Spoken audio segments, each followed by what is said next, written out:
الحمد للہ عدد خلقہ ورضا نفسہ وزنۃ عرشہ ومداد کلماتہ والصلاۃ والسلام علی صفوۃ رسلہ وخیر خلقہ محمد وآلہ وصحبہ اما بعد فاعوذ باللہ من الشیطان الرجیم بسم اللہ الرحمن الرحیم وآتوا اليتامى أموالهم ولا تتبدلوا الخبيث بالطيب ولا تأكلوا أموالهم إلى أموالكم إنه كان حوبا كبيرا صدق اللہ العلی العظیم وبلغنا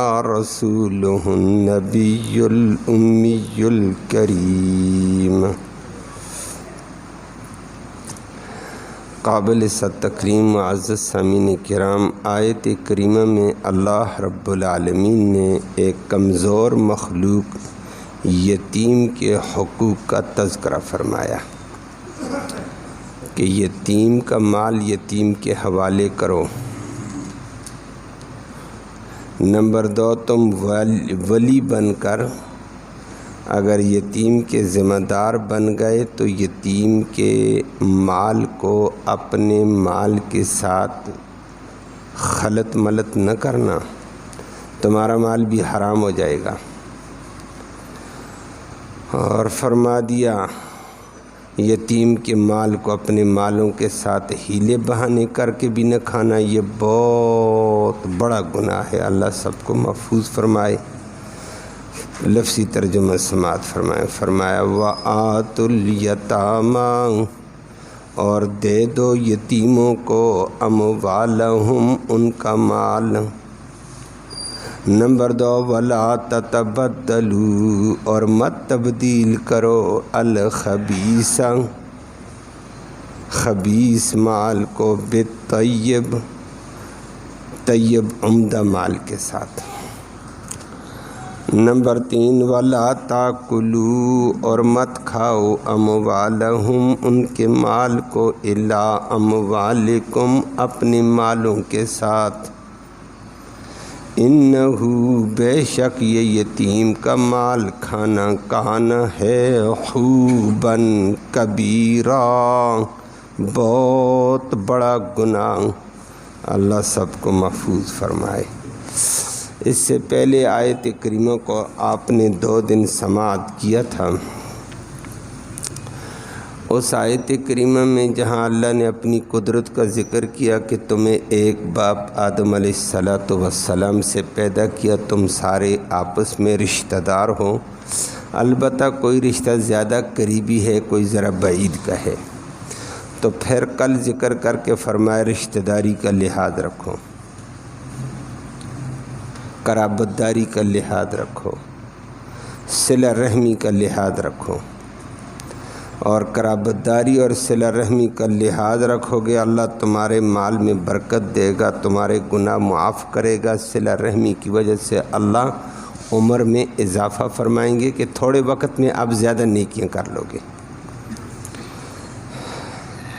آج اللہ نے عام قرابت داروں کے حقوق ادا کرنے کے بعد دوسرے نمبر پر دوسری آیت میں یتیم کے حق کا ذکر فرمایا۔ عرب کے معاشرے میں جہاں بہت سارے لوگوں کے حقوق تلف ہوتے تھے، وہاں یتیم کا حق بھی تلف ہوتا تھا۔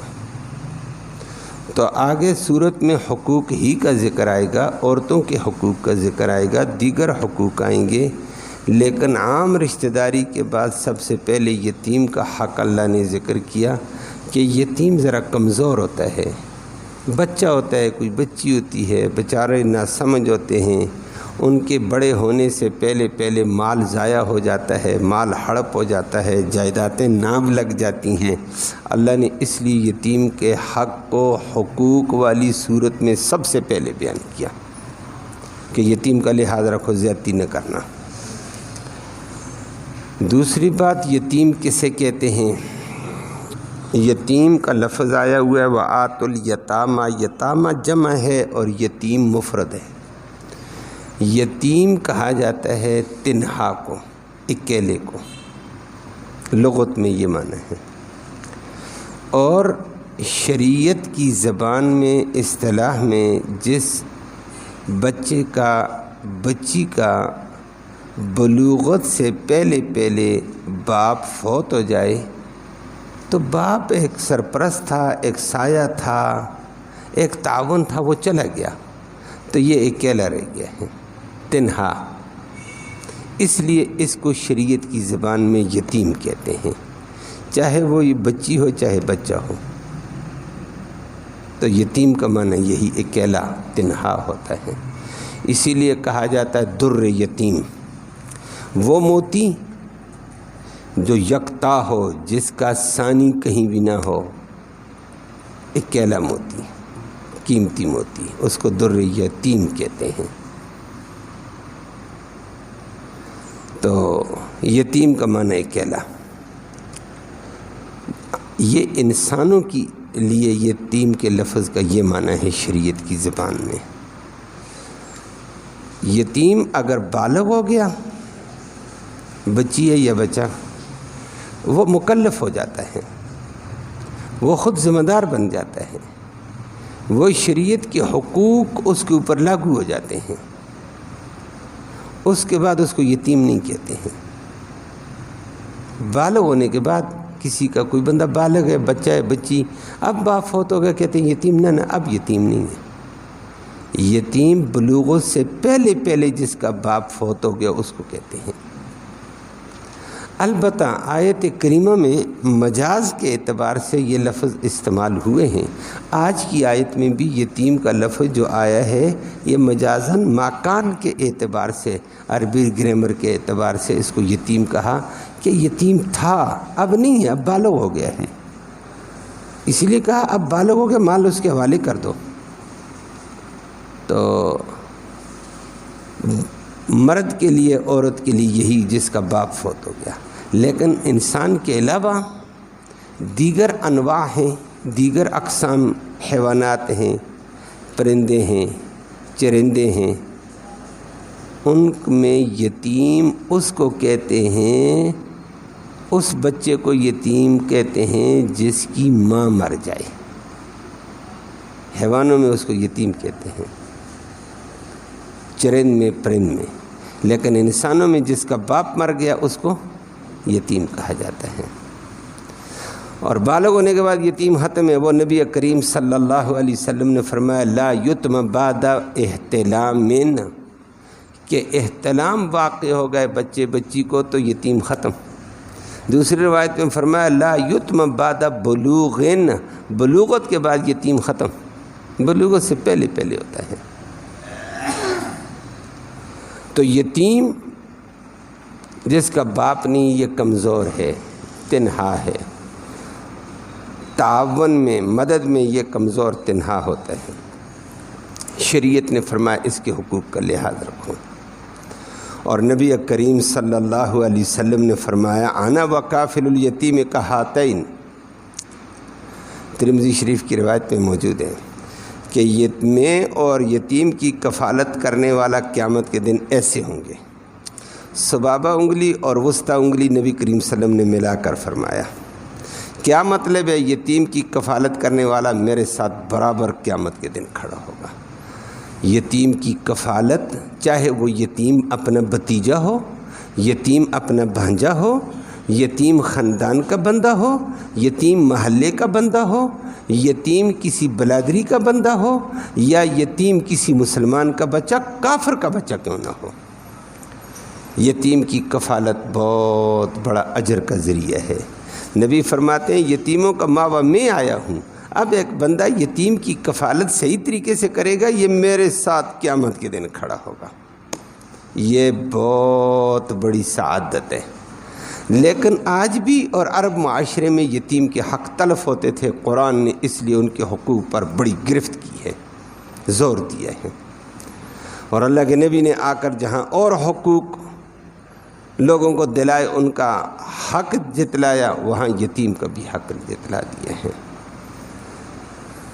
اور جب نبی کریم صلی اللہ علیہ وسلم نے فرمایا کہ میں اور یتیم قیامت کے دن ایسے ہوں گے، ایک عورت مجمع میں تھی، اس نے کہا یا رسول اللہ میرا شوہر فوت ہو گیا ہے، میں 3 یتیموں کی ماں ہوں، 3 یتیم بچیاں پال رہی ہوں۔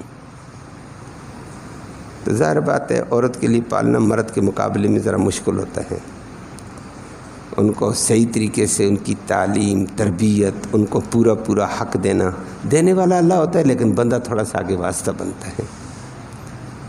تو نبی کریم صلی اللہ علیہ وسلم نے فرمایا لقد حذرت حذارا شدیدا، لقد حذرت بحذار شدید دون النار، آپ نے تو جہنم کے آگے مضبوط قسم کا باڑ لگا دیا ہے کہ 3 بچیاں پال کر جہنم کے آگے باڑ آ گیا ہے، حصار آ گیا مضبوط۔ اللہ قدردانی کی توفیق نصیب فرمائے۔ یتیم کا لحاظ بڑا اجر کا ذریعہ ہے۔ تو یہاں بھی آیت کریمہ میں اللہ نے یتیم کا حق ذکر کیا، اور ساتھ ساتھ یتیم بے کس کو، بے سہارا کو کہتے ہیں، سارے مسکین، عاجز، غریب، کمزور مخلوق اس میں آتی ہے، اسی کو بے سہارا کہہ دیتے ہیں۔ اور شریعت نے، نبی کریم صلی اللہ علیہ وسلم نے فرما دیا آتے کل ذی حق حقہ، ہر حق والے کو اس کا حق دے دو۔ یتیم کو حق یتیم کو دے دو، غریب کا حق غریب کو دے دو، مسکین کو مسکین کا حق دے دو، مزدور کو مزدور کا حق دے دو، لاچار کو اس کی لاچارگی کا حق دو، ضبط نہ کرو کسی کا حق۔ تو فرمایا وَآتُوا الْيَتَامَىٰ أَمْوَالَهُمْ، یتیموں کے مال یتیموں کو دے دو۔ کب دے دو؟ وہ آگے بھی قرآن ذکر کرے گا، آگے چل کر آیت کریمہ آنے والی اسی صورت میں، سورۃ البقرہ میں بھی فرمایا کہ یتیم کا باپ فوت ہو گیا، وہ بچی تھی، بچہ تھا، ان کی جائیداد تقسیم ہو گئی، یا یتیم بچے تھے، ان کی دکان ہے، کارخانہ ہے، زمین ہے، پیسہ ہے، نقدی ہے، سامان تجارت ہے، یا کوئی اور زیور شیور، بہت ساری چیزیں ہوتی ہیں۔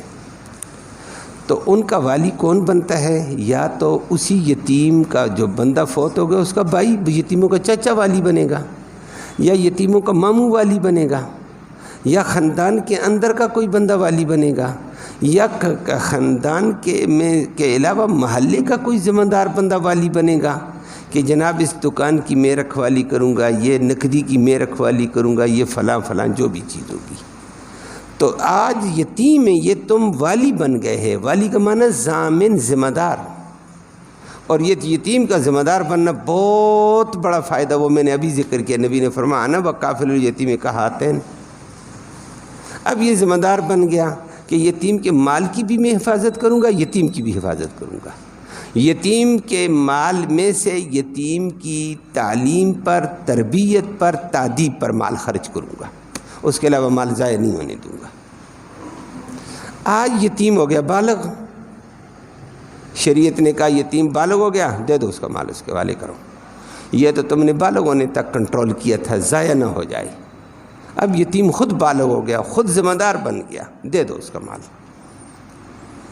لیکن ویسے فوراً پکڑا دیا جائے؟ فرمایا نہیں، وہ نبی کریم صلی اللہ علیہ وسلم نے بھی بیان فرمایا، آگے سورۃ نساء میں بھی فرمایا یتیم بالغ ہو گیا، اس یتیم کا امتحان لو، اس کے ذمہ کام لگاؤ، یہ دکان ہے، تجارت ہے، نقدی ہے، ہر چیز کا اپنا نظام ہوتا ہے، اس کا امتحان لو، اس کے ذمہ کام لگا کر دیکھو کام صحیح کرتا ہے، پیسے ضائع تو نہیں کرتا ہے، پیسے دے کر دیکھو، یہ چیزیں لے کر آؤ بچے، اور کہ یہ خرچہ کرو گھر میں، یہ کرو بچے، اس کو دیکھو۔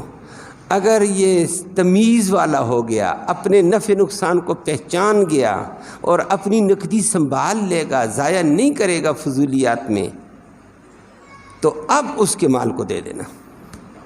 اور اگر بعض دفعہ یتیم بالغ تو ہو جاتا ہے لیکن بیچارہ ہوتا کمزور دماغ یا تمیز نہیں ہوتی ہے، اس کو اس کا مال حوالے کرو، وہ 4 دن میں اڑا کر ختم کر دے گا، بعد میں مانگنے لگ جائے گا یا معاشرے کے اندر بگاڑ میں چلا جائے گا۔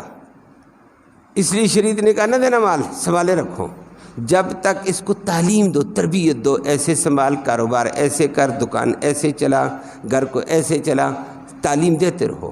جب اس میں تمیز آ گئی اپنے نفع نقصان کی، اپنے آپ کو سنبھالنے کے قابل ہو گئے، اس کا مال اس کے حوالے کر، بابا یہ تیرا مال ہے، یہ لے لو، یہ اتنا لاکھ میرے پاس تیرا تھا، اتنی مال تجارت تیرے پاس تھا، یہ دکان تھی، یہ تیرے باپ نے اتنا چھوڑا، آج اتنا موجود ہے، یہ لے جا، سارا اس کے حوالے کر۔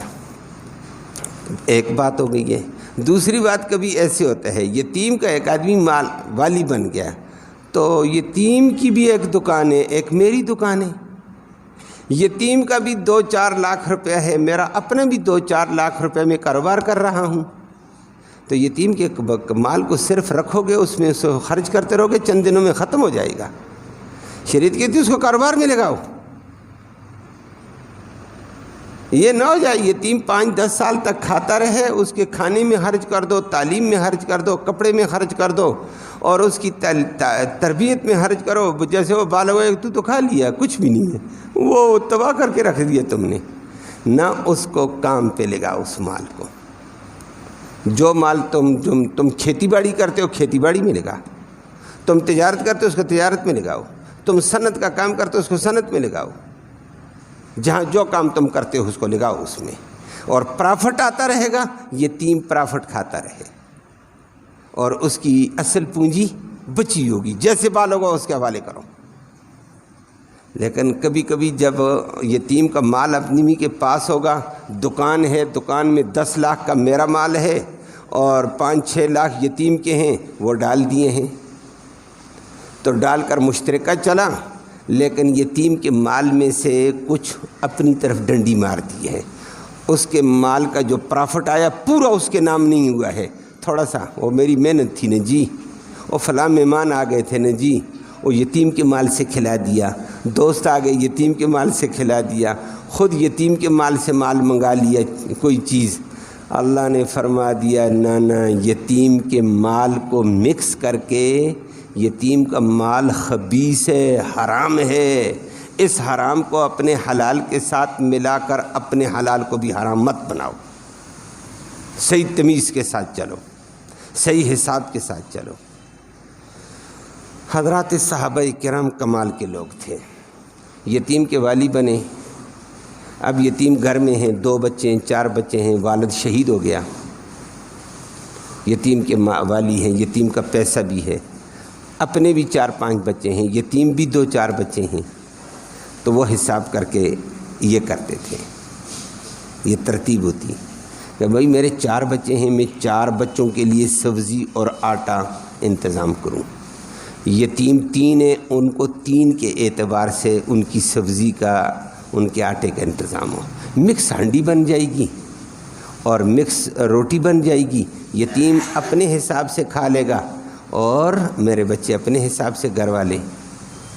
لیکن اللہ اکبر، اس میں کبھی ایسے ہو جاتا، یتیم کا مال تو 3 بندوں کے اعتبار سے ڈالا، کھانے والے وہ تھوڑے تھے، کھاتا تھوڑے تھے، تمہارے بندے جوان ہیں، یہ زیادہ کھاتے ہیں، تو تعداد میں تم نے 1 رکھا لیکن فرق کھانے میں ہے۔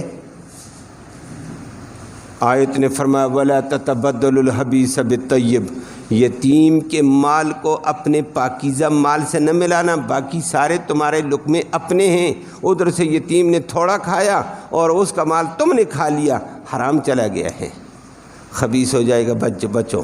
اب صحابہ اس کے بعد اتنے احتیاط کرتے، آگے چل کر آیت کریمہ آنے والی، انہوں نے کہا آج کے بعد ہم توبہ، یتیم کا مال اپنے مال میں ملاتے ہی نہیں، ہم آخرت تو تباہ نہیں کرنا چاہتے اپنی۔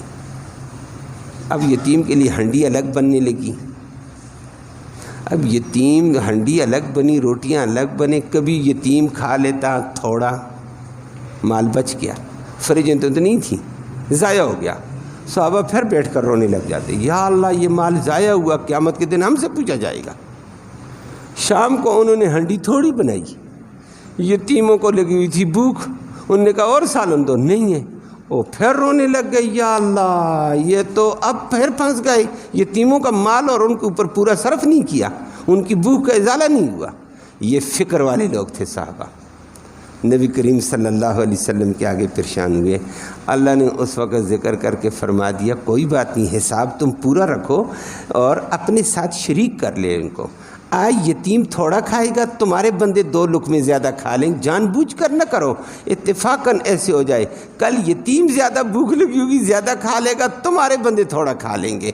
آج 1-2 لقمے غیر اختیاری طور پر ادھر کے 2-4 لقمے ادھر غیر اختیاری طور پر، ارادہ نہ ہو کھانے کا، ویسے ہو جائے تھوڑا بہت کمی، کوئی ادھر کوئی ادھر، یہ سلسلے سے بچنا مشکل ہے، یہ جائز ہے۔ صحابہ پریشان مت ہو، ارادتاً یتیم کا مال کھاؤ گے، خبیث مال اپنے حلال میں ملا کر اپنے حلال کو حرام کر دو گے، یہ کام نہ کرنا۔ اور کبھی ایسے بھی ہو جاتا تھا، بکریاں ہوتی تھیں، آج کل بھی ہیں، یتیم فوت ہو گیا، اس کی 5-10 بکریاں تھیں، اپنی بکریوں کے ساتھ ملا دی ہیں، بعد میں یتیم کا مال جناب من دے دو جی، 10 بکریاں تھیں، اب 10 بکریاں اس کی موٹی تازہ اچھی تھیں، یہ ان میں سے لاگر پکڑ کر 10 ہی بکریاں دے دو تبدیل کر کے۔ فرمایا نہ کرنا، ایسے تباہ ہو جاؤ گے۔ وَلَا تَتَبَدَّلُوا الْخَبِيثَ بِالطَّيِّبِ، یتیم کے مال کے ارادے کے ساتھ جو چیز بھی لوگے یہ خبیث ہے، حرام ہے، حرام چیز کو عمدہ مال کے بدلے میں مت بدلو، ناجائز ہو جائے گا، حرام ہو جائے گا۔ اللہ سب کو محفوظ فرمائے۔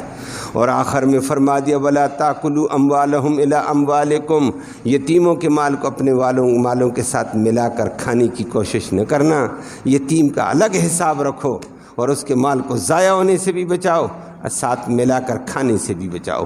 یتیم کی کوئی چیز نہ کھائی جائے۔ ہاں والی اگر وہ آگے چل کر آنے والا ہے، والی ذمہ دار بیچارہ یتیموں کے کام کو سنبھالتا ہے، ان کا کاروبار سنبھالتا ہے، ان کی کھیتی باڑی سنبھالتا ہے، ان کی زمین سنبھالتا ہے، ان کا باغ سنبھالتا ہے، صبح شام محنت کرتا ہے، تو یہ محنت کر کے اس کے مال میں سے کھا سکتا ہے۔ شریعت نے کہا ہاں یہ مزدور بنا ہوا ہے، ان کی نگرانی بھی کرتا ہے، حفاظت بھی کرتا ہے، ان کا کاروبار بھی چلاتا ہے، سارا کچھ کرتا ہے، یہ پھر اپنی ضرورت کے مطابق ان کے مال میں سے کھانا کھا سکتا ہے۔ اس کے علاوہ فرمایا یتیم کے مال کو ناجائز طریقوں سے ہیلے بہانے کر کے نہ کھانا۔ یتیم کا مال اگر کھا لیا انہو کان خوبا کبیرہ، یہ بہت بڑا گناہ ہے۔ خوب اور خوب گناہ کے بارے میں بھی آتا اور ظلم کے بارے میں بھی آتا۔ انہو کان حوبا کبیرہ، یتیم کا مال کھانا بہت بڑا ظلم ہوگا کہ یہ آج لاچار اور کمزور ہے، تم اس کا مال کھا لو گے، یہ بڑے ظلم میں شامل ہے، یہ بڑے گناہوں میں شامل ہے۔ دونوں معنوں کے اعتبار سے حوب کا لفظ چلتا رہتا ہے۔ وہ نبی کریم صلی اللہ علیہ وسلم کی حدیث میں بھی ایک دفعہ فرما دیا، گویا کہ کسی کا بھی حق تلف کرو گے نا، وہ حق نہیں ہے اس کا، اور اس کا حق تلف کر لیا جائے، زیادتی ہو جائے، اس کو بڑا گناہ کہا جاتا۔ اللہ ہم سب کو اس سے محفوظ فرمائے۔ حدیث میں آتا ہے ابو ایوب انصاری رضی اللہ تعالیٰ کو آپ جانتے ہیں، نام سنا ہوا ہے، نبی کے عظیم صحابی ہیں، نبی کے میزبان بھی تھے مدینہ کے۔ یہ نبی صلی اللہ علیہ وسلم ہجرت کر کے جب مدینہ منورہ تشریف لے گئے، مدینہ کا ہر بندہ یہ چاہتا تھا کہ نبی کریم صلی اللہ علیہ وسلم میرے مہمان بنے، یہ میزبانی کا شرف مجھے حاصل ہو۔ ہر ایک کہتا نبی کی اونٹنی کی لگام پکڑتا، ایک کہتا میرے گھر، دوسرا کہتا میرے گھر۔ نبی کریم صلی اللہ علیہ وسلم نے فرمایا خل سبیلہ، اس کا راستہ چھوڑ دو اس کی لگام، فإنہا مامورۃ من اللہ، یہ اللہ کی طرف سے معمور ہے، اللہ نے اس کے دماغ میں ڈالا ہوا ہے، جہاں یہ بیٹھے گی وہاں میں رکوں گا۔ بس چلتے چلتے اونٹنی ابو ایوب انصاری کے مکان کے آگے رکی رضی اللہ تعالیٰ۔ نبی نے فرمایا مجھے یہاں رکنے کا حکم دے دیا۔ وہ بھی ایک لمبی بات ہے، پھر آپ کے سامنے عرض کریں گے۔ نیک نیتی سے جو کام کیا جائے اللہ اس کو قبول کرتا ہے۔ آدمی جو بھی کرے، آج نہیں تو کل نہیں تو پرسوں، اس کا اثر ضرور ظاہر ہوتا ہے۔ وہ بڑی شان والا ہے، دلوں کو جانتا ہے، نیتوں کو جانتا۔